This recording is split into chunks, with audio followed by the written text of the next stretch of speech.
ต่อท่านสาธุเจ้าพระเนนที่ติดตามฟังรายการนี้มาด้วยดีตลอดขอบใจนักขอบใจหลายๆก่อนอื่นนั้นเรามาไหว้พระมาสวดมนต์เพื่อเป็นมงคลต่อชีวิตนะเริ่มแรกเราก็มีการบูชาพระรัตนตรัยว่าพร้อมๆกันไปนึกในใจไปก็ได้อย่างได้ก็ได้นะเริ่มได้อะระหังสัมมาสัมพุทโธภควาพุทธังภวันตังอภิวาเทมิสวากขาโตภควตาธัมโมธัมมังนัมมัสสามิสุปฏิปันโนภควโตสาวกสังโฆสังฆังนัมมามินะโมตัสสะภะคะวะโตอะระหะโตสัมมาสัมพุทธัสสะนะโมตัสสะภะคะวะโตอะระหะโตสัมมาสัมพุทธัสสะนะโมตัสสะภะคะวะโตอะระหะโตสัมมาสัมพุทธัสสะพุทธังสรณังคัจฉามิธัมมังสรณังคัจฉามิสังฆังสร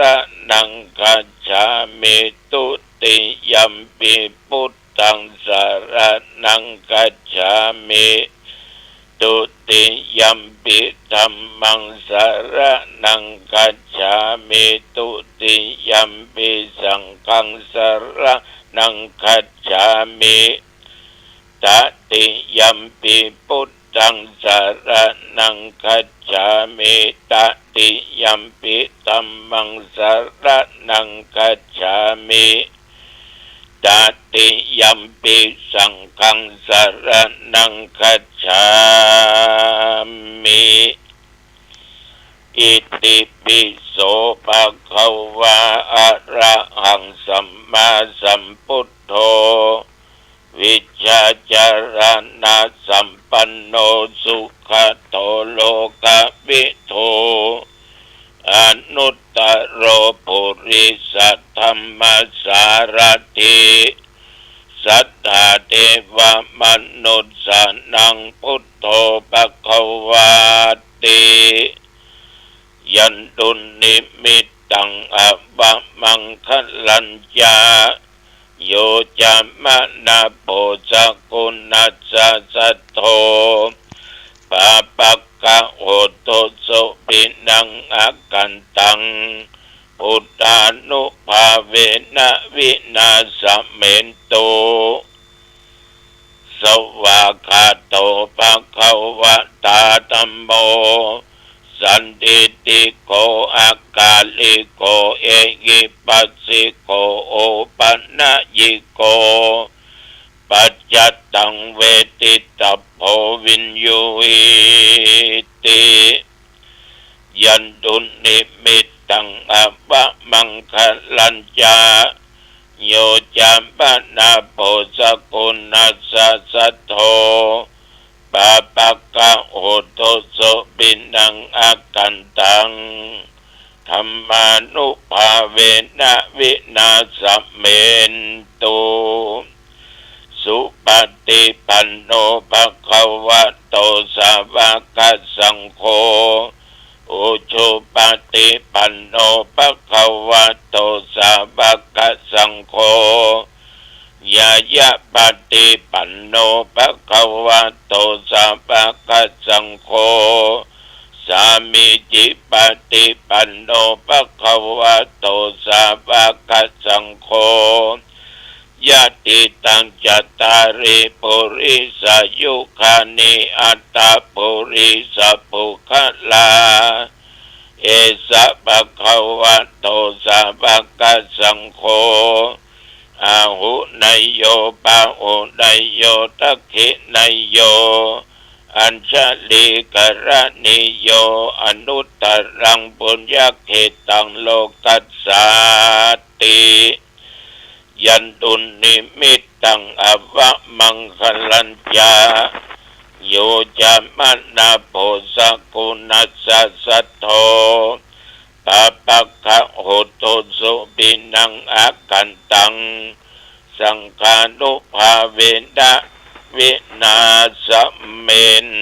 โตยะโตหังภาคินิอริยญาชาติยาชาโตนาปิชานามิสัญจิยาปานังชีวิตาบโรปิตาเตนะสัจเจนะโสติเตโอนตุโสติกัปปัสสะโหชังโคสันติสังฆาโตธัมมานังวิจโยตัฏฐาวิริยัมปิติปัสสติโพชังกาจัตตัฏฐาปะเรสัมมาตุเปกะโพชังกาสัตติเตสัพพทักษินา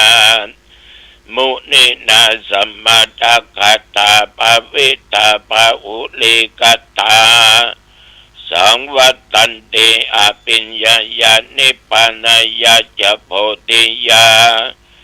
เอเตนะสัจจวัจเจนะโสติเตโอโตสัพพทา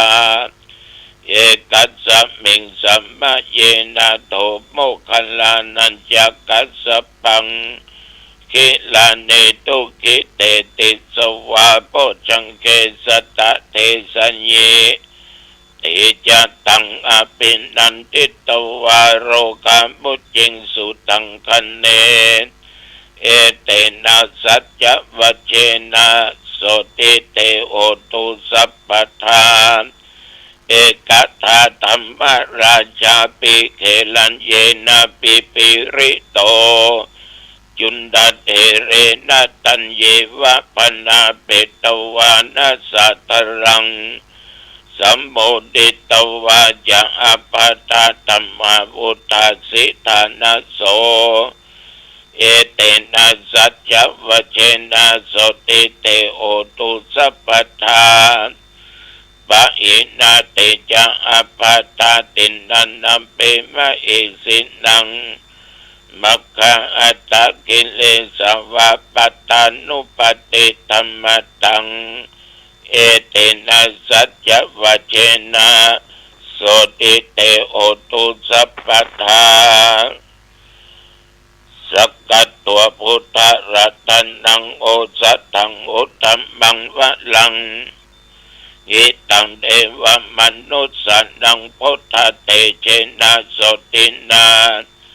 นัสสันตุปัตตวาสเปตุกะวุปัสสะเมนตุเตสักกัตตัวตัมปะรัตนังโอสัตตังอุตตัมมังวะรังปะลิลังอุปัสสะมานังธัมมเตเจนะโสตินานัสสันตุปัตตวาสเปพยาวุปัสสะเมนตุเตสักกัตตัวสังฆรัตนังโอสัตตังอุตตัมมังวะรังอาอุนายังปะอุนายังสังฆเตเชนะโสตินานัสสันตุปัตตวาสเปโรกาวุปัสสะเมนตุเตนัตถิเมสรนังอัญญังพุทโธเมสรนังวรังเอเตนะสัจจวัจเจนะโอตุเตชยมังคลังนัตถิเมสรนังอัญญังธัมโมเมสรนังวรังเอเตนะสัจจวัจเจนะโสติเตโอตุชยมังคลังนัตถิเมสรนังอัญญังสังโฆเมสรนังวรังเอเตนะสัจจวัจเจนะโหตุเตชยมังคลังภวตุสัพพมังคลังรักขันตุสัพพเทวตาสัพพพุทธานุภาเวนะสัทธาโสติภวันตุเต ภวตุสัพพะมังคลังรักขันตุสัพพะเทวตาสัพพะธรรมานุภาเวนะสัทธาโสติภวันตุเตภวตุสัพพะมังคลังรักขันตุสัพพะเทวตาสัพพะสังฆานุภาเวนะสัทธาโสติภวันตุเตนัคขตายะกะปุตานังปะปะกังอานิวารณาปริตัสสานุภาเวนะอันตติสังอุปัตตเวนัคขตายะกะปุตานังปะปะกังอานิวารณาปริตัสสานุภาเวนะอันตติสังอุปัตตเวนัคขตายะกะปุตานังปะปะกังอานิวารณาปริตัสสานุภาเวนะอันตติสังอุปัตถเว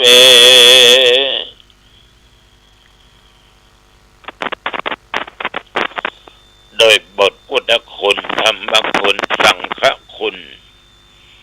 อันเป็นคุณแห่งพระพุทธพระธรรมพระสงฆ์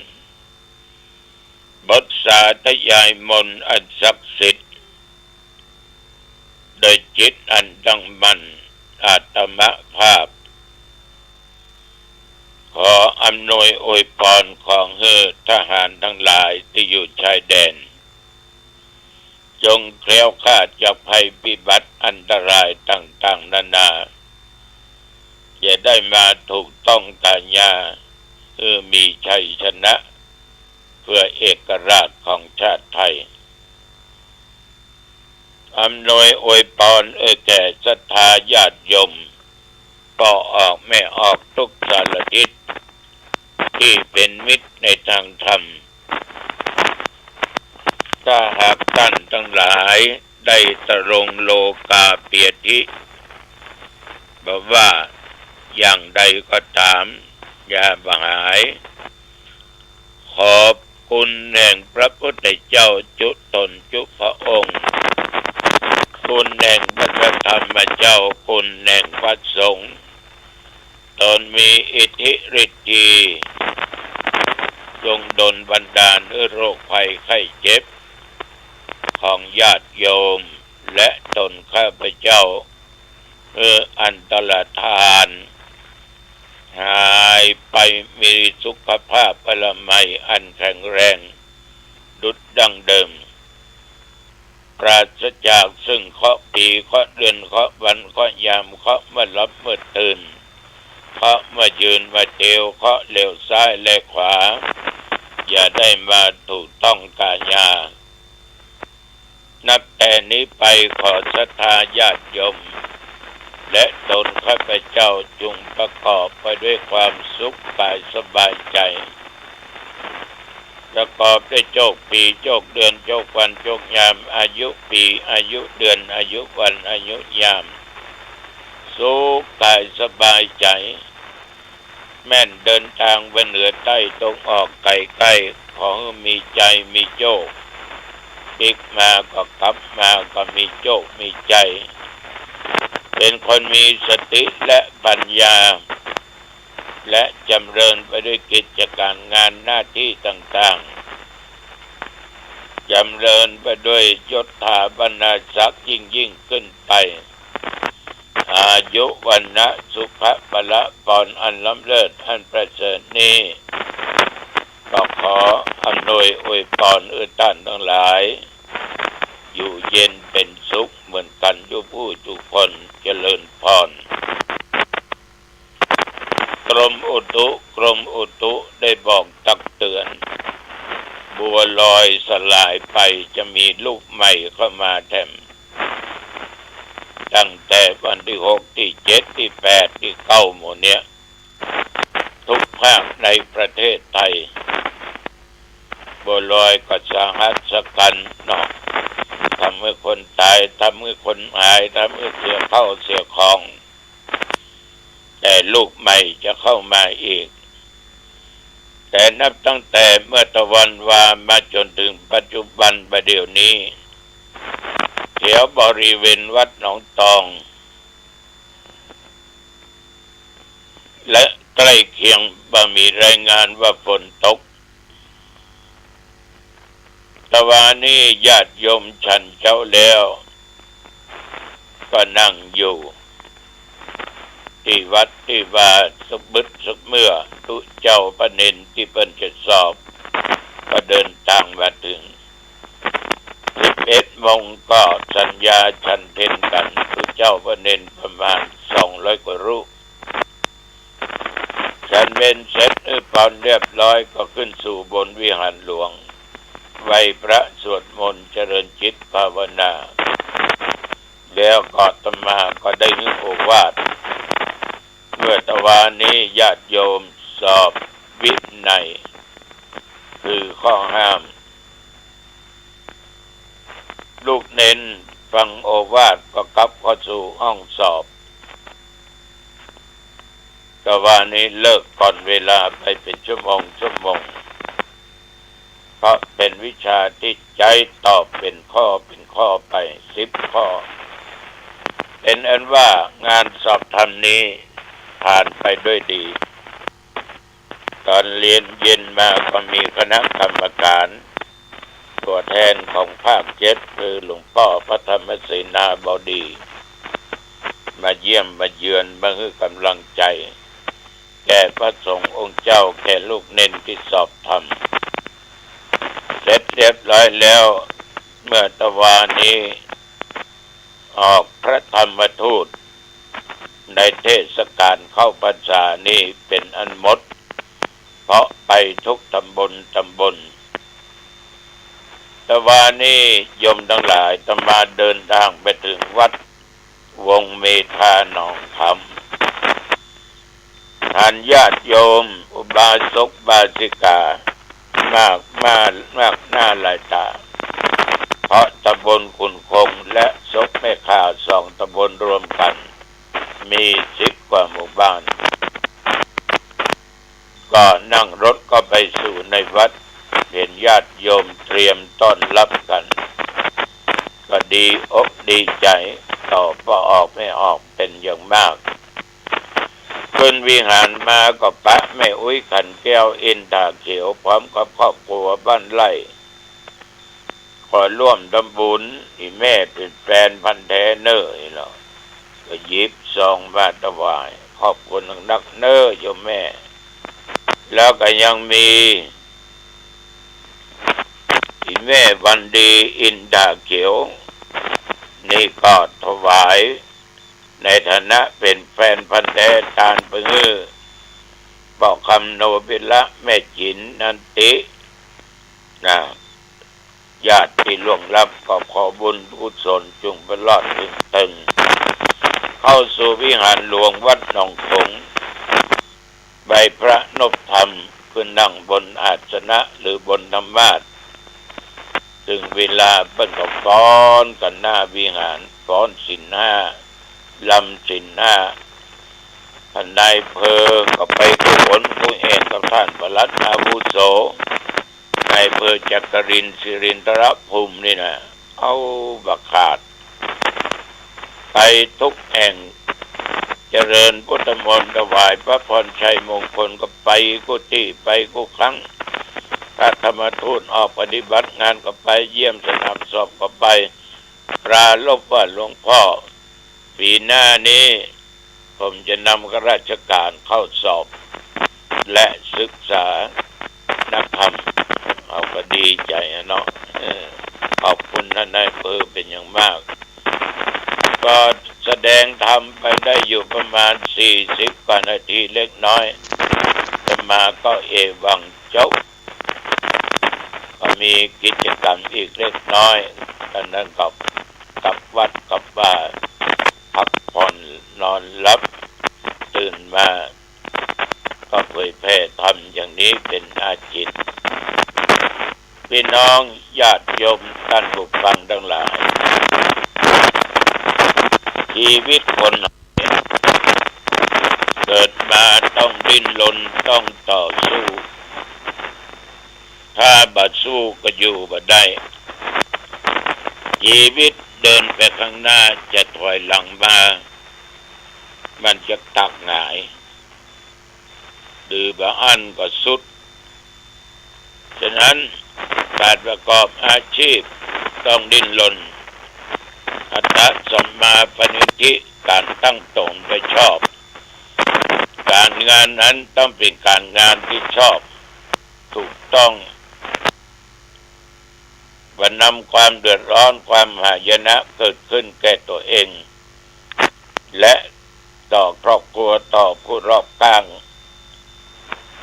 การประกอบอาชีพใดๆก็ตามจะต้องปฏิบัติไปตามหลักศีลและหลักธรรมนอกจากนั้นในทางพระพุทธศาสนาท่านได้บอกว่าคนเฮาเมื่อทำอย่างจะประสบผลสำเร็จในชีวิตในการครองเรือนในการเป็นคฤหัสถ์ชาวบ้านก็น่าจะมีการเคารพนับถือเป็นแบบฉบับประการสำคัญการที่นับถือนั้นญาติโยมมันก็ต้องมีสิ่งใดสิ่งหนึ่งเป็นเครื่องวัดความเคารพนับถือความดีแต่สังคมคนเราเนี้ยถึงวันนี้ญาติโยมนับถือกันด้วยเงินด้วยทองด้วยสิ่งของคนนั้นมีตังน้อยก็เคารพนับถือดีชั่วบ่เข้าใจอันนั้นมันฮื้อเด้อมันแจกมันจ่ายเด้ออย่างเป็นเลือกตั้งอะไรอย่างนี้เนาะเงินไม่มาตามไม่เป็นเนี่ยถ้าเงินมาจะกล่าวฮื้อมันก็เลยผิดไปธรรมเนียมประเพณีอันดีงามดังนั้นญาติโยมในที่สุดมาคนที่เขาคบหาคนที่เขาเชื่อถือก็นำความเดือดร้อนเกิดขึ้นทุกคนที่อยู่ในสังคมปรารถนาความสุขเหมือนกันหมดทุกคนเกลียดความทุกข์แต่ความสุขเนี่ยญาติโยมมันจะเกิดขึ้นได้ต้องมีหลักธรรมในทางพุทธศาสนามีความหมั่นความเพียรรู้จักเก็บรักษาหาเพื่อนดีๆไว้รู้จักจบรู้จักจ่ายเมื่อเรามีธรรมะ4ข้อนี้ความสุขก็เกิดขึ้นเพราะในทางพุทธศาสนาสุขภายนอกไม่ว่าเขาไม่ว่าเราสุขเกิดจากการมีทรัพย์มีเงินมีทองมีข้าวมีของมีที่บ้านที่จองมีออกเรือนดาวมียวดยานพาหนะมีทุกสิ่งทุกอย่างอิ่มเอิบอบอุ่นใจเพราะเหตุใดญาติโยมเขาอยากกินหยังก็ซื้อกินได้เพราะมีสตางค์ก็ไปไหนก็ไปได้จะกินจะทานก็ยะได้จะเป็นเจ้าภาพทอดผ้ากฐินก็ยะได้เพราะว่ามีเงินมีทองมีทรัพย์สินต่างๆนานามันมีเพราะหยังเพราะความขยันหมั่นเพียรโดยทางที่ชอบตามทำนองครองธรรมทำอย่างประพฤติกฎหมายบ้านเมืองทำแต่สุจริตมันก็เลยมีความสุขเพราะมีทรัพย์สุขนี่เกิดจากการจ่ายทรัพย์มีความภูมิใจอิ่มเอิบใจเพราะมีทรัพย์ใจจ่ายที่เขาได้มาโดยชอบประกอบด้วยศีลด้วยธรรมด้วยความสุจริตการมีทรัพย์สมบัติเนี่ยเอาไว้เลี้ยงตัวเองเลี้ยงครอบครัวเลี้ยงผู้ที่ควรเลี้ยงและก็บำเพ็ญคุณประโยชน์มีอุทานปริจาคะเหล่านี้เป็นต้นมันจึงจะมีความสุขเข้าถึงส่วนในก็ในด้านจิตใจความสุขเกิดจากการเป็นหนี้เป็นสินไผ ถ้าหากว่ามีนี่ก็ตึงมีหน้าไอ้หนูเขาว่าจะอันนะแต่จะแต่เนาะแต่ฉะนั้นญาติโยมทุกอย่างนั้นก็เป็นเรื่องธรรมดาแต่ทุกอย่างนั้นมันจะสำเร็จได้อยู่ที่ตัวบุคคลตัวมนุษย์ฉะนั้นการทำงานก็ดีที่หาโทษหาตาบ่ได้มีความสุขประกาศขายของผิดกฎหมายประกาศยาบ้ายามาประกาศอาวุธสงครามไปปล้นไปลักไปโลภไปโกงเอาของใครมาแล้วก็เวลากระทำอย่างด้วยความบริสุทธิ์ของที่ได้มาด้วยความบริสุทธิ์มันก็ทำให้ภูมิอกภูมิใจเนาะพอออกไม่ออกเนาะเพราะเอานั้นบกพร่องต่อหน้าที่ต่อการต่องานบรรนำความหายนะความเสื่อมหายท่านทั้งหลายก็มีภัยติพิเตียนทำงานด้วยความสุจริตทั้งกายทั้งวาจาทั้งด้านจิตใจตัวเองฉะนั้นการประกอบอาชีพอันใดทำอะไรอย่างก็พึ่งตัวประพฤติตนอยู่ในสิ่งที่ดีอันหาโทษหาตาบ่ได้อันนี้ก็ขอฝากกับญาติกับโยมนำไปคิดพิจารณา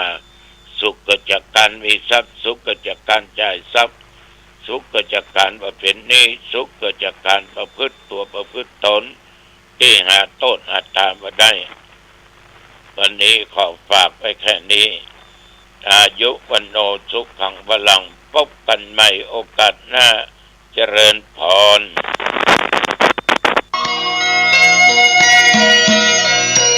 ข่าวสารเพื่อการประชาสัมพันธ์ขอเชิญชวนผู้ใจบุญใจกุศลร่วมสร้างศาลาการประเรียนวัดบ้านเหล่า